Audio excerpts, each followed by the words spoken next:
Hello friends, welcome back to my channel. চলে এলাম আজকে একটা নতুন ব্লগ নিয়ে। তো এটা মহাবালিপুরামের ব্লগ। মহাবালিপুরাম গিয়ে আমরা কোথায় কোথায় ঘুরলাম, কি কি দেখলাম, কতটা ওপরে উঠেছিলাম, সব কিছু এই ব্লগটাতে আছে। তো ব্লগটা না কেটে পুরোটা দেখতে থাকো, আশা করি তোমাদেরও ভালো লাগবে। চলো শুরু করা যাক। মেরিনা সি বিচ ঘুরে নিয়ে আমরা বেরিয়ে পড়েছিলাম মহাবালিপুরামের উদ্দেশ্যে। তো আমরা মহাবালিপুরাম রাত্রিবেলা পৌঁছেছিলাম, আর ওখানে বিশাল ঝড় বৃষ্টি হয়েছিল, তাই রাত্রিরে আর কিছু ভিউ নিতে পারিনি। আর তারপরের দিন আমরা সকালে বেরিয়ে গেছিলাম আশেপাশে ঘুরতে।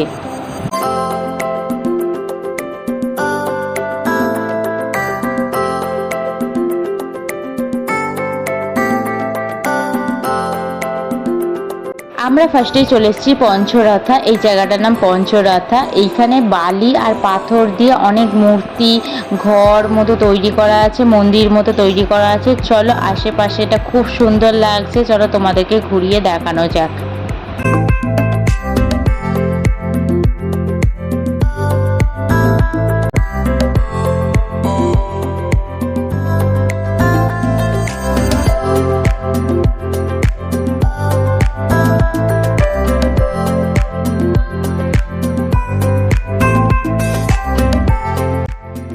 এই যে দূরে আমার বাড়ির লোকেরা সব বসে আছে একটা ছবি তোলার আশা নিয়ে। তো যাই, গিয়ে আগে ওদেরকে একটা ফটো তুলে দিই, তারপরে তোমাদের আবার চারপাশটা ঘুরিয়ে দেখাচ্ছি।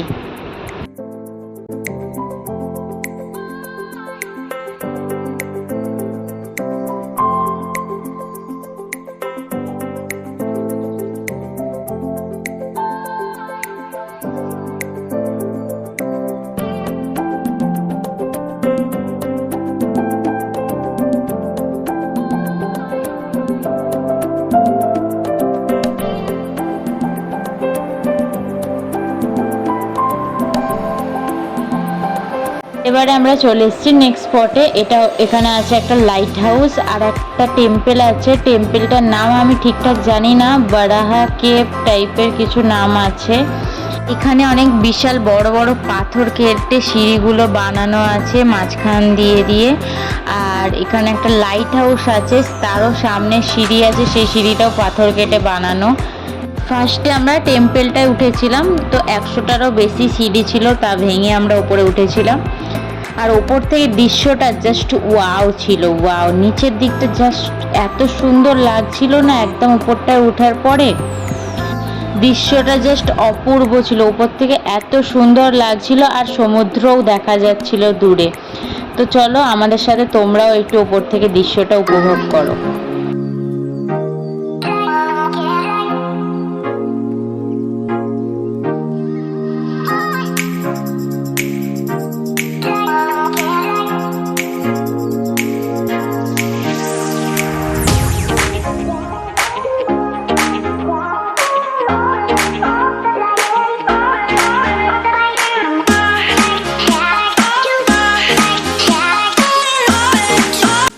এবার চলো যাওয়া যাক আর লাইট হাউসটা ঘুরে আসা যাক। আর পাথরগুলো তোমরা দেখতেই পাচ্ছ, কি বিশাল বিশাল পাথর চারদিকে।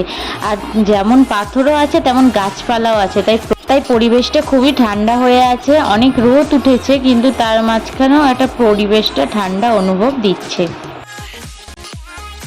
তারপরে আমরা নেক্সট স্পটে চলে এসেছিলাম। এখানেও পাথর কেটে পাথরের গাতে অনেক রকমের মূর্তি বানানো আছে, আর ঘরের মতো তৈরি করা আছে। পিলার পিলার টাইপের কেটে ঘর টাইপের সুন্দর সুন্দর বানানো আছে। চলো বেশি না কথা বাড়িয়ে জায়গাটা ঘোরা যাক, দেখা যাক।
তারপর আমরা চলে গেছিলাম কৃষ্ণাস বাটার বল দেখতে। এটা হচ্ছে গোপালের লাড্ডু, এখানে নাকি পড়েছিল, সেইটাই এখানে পাথর হিসাবে স্থাপিত হয়েছে। আর এইটা না অনেক গড়ানো জায়গা আছে, গড়ান জায়গাটা, তবুও তার মধ্যে এই গোল বলটা কেমনভাবে আটকে আছে কেউ জানে না, অনেক বছর ধরে এরমভাবেই আছে, একাই আটকে আছে। তো এটাকে তাই জন্য কৃষ্ণাস বাটার বল বলা হয়।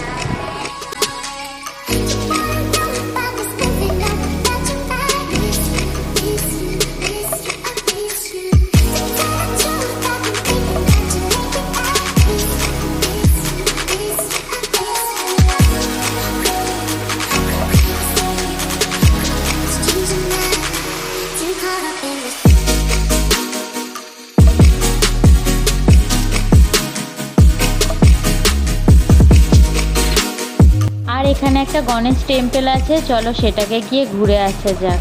ওখানে পূজারিও আছে, মনে হয় পুজো হচ্ছে, চলো গিয়ে দেখা যাক।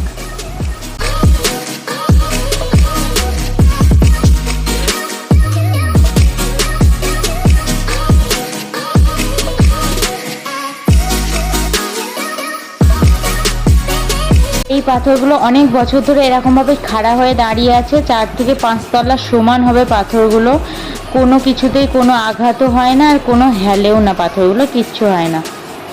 তারপর আমরা পাথরগুলোর পাশ থেকে চলে এসেছিলাম ত্রিমূর্তি টেম্পেলে। তো এখানে 3 ধরনের মূর্তি আছে, তাই জন্য এটাকে ত্রিমূর্তি বলা হয়।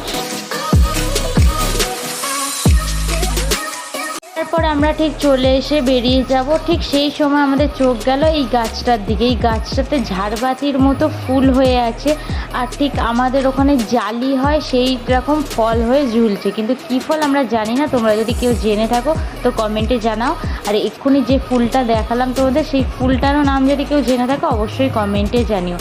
তারপরে আমরা চলে গেছিলাম মহাবালিপুরাম বিচে। তো আমরা যে অটো করে এসেছিলাম তার ড্রাইভারটা খুবই ভালো ছিল, এই পাশে বিচ আছে তাই জন্য আমাদেরকে বললো তোমরা বিচে ঘুরে আসো, তারপরে পাশে একটা টেম্পল আছে সেটাতে ঢুকবে। কিন্তু আমাদের ট্যুরের বাকির যারা অটো করে অন্য অটো করে এসছে তাদেরকে বিচটা ঘোরায়নি, শুধু টেম্পলটাই ঘুরিয়েছে। আমরা সাথে বিচটাও ঘোরা হয়ে গেছে। তো বিচটায় যেতে অনেকটা রাস্তা ছিল, প্রায় অনেকটাই। তো চলো যাওয়া যাক, চলো ঘুরে দেখে আসা যাক।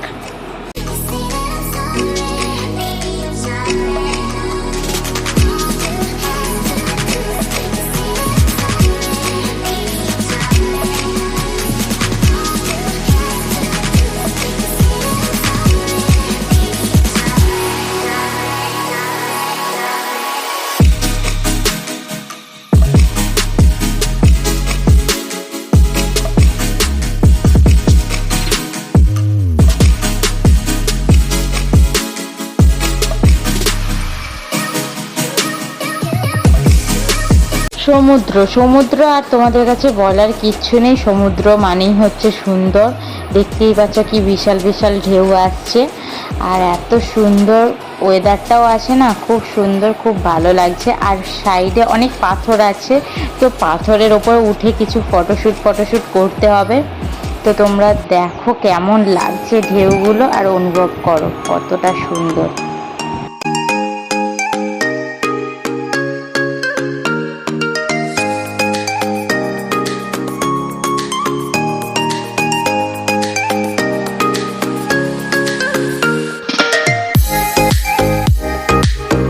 তারপরে আমরা চলে এসেছিলাম সূর্য টেম্পেলে।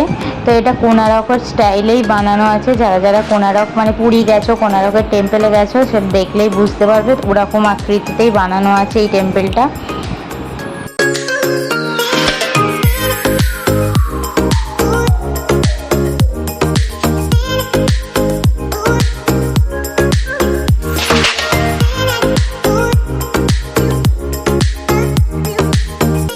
আশা করি ব্লগটা তোমাদের ভালো লাগছে, যদি ভালো লাগে তো একটা লাইক অবশ্যই করে যাও, তাহলে ভবিষ্যতে আমি তোমাদের জন্য আরও ট্রাভেল ব্লগ আনার চেষ্টা করব। কমেন্টে অবশ্যই জানিয়ে দিয়ে যাও তোমাদের ব্লগটা কেমন লাগছে।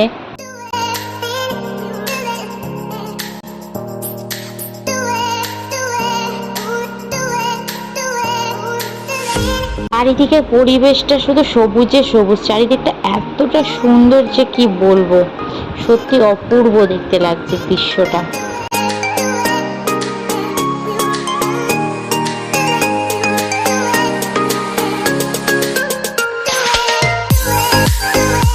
টেম্পলের ভেতরে বাগানটা দিয়ে সমুদ্রটা দেখা যাচ্ছে, আর এই পাশে অনেক বোটও রাখা আছে।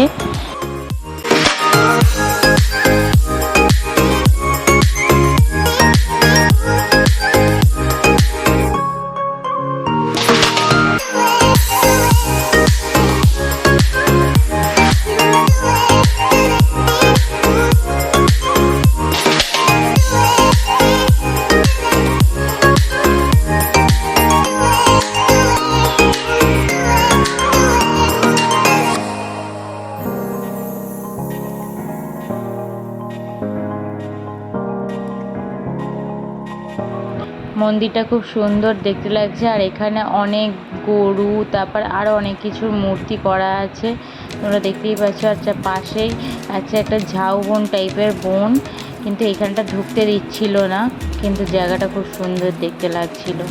পুরো কোণারকের মন্দিরের স্টাইলেই মন্দিরটা তৈরি করা।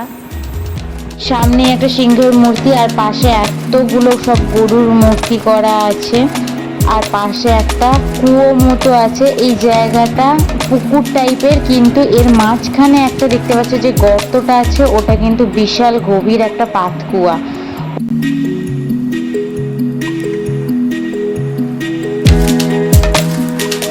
ব্লগটা যদি ভালো লাগে তো একটা লাইক অবশ্যই করে দিও, আর কারা কারা মহাবালিপুরাম আগে এসছো, ঘুরে গেছো, তারা অবশ্যই কমেন্টে জানিও। এরপরে আবার দেখা হবে নতুন জায়গায় নতুন একটা ব্লগ নিয়ে। ততক্ষণের জন্য টাটা, দেখা হচ্ছে নেক্সট ব্লগে।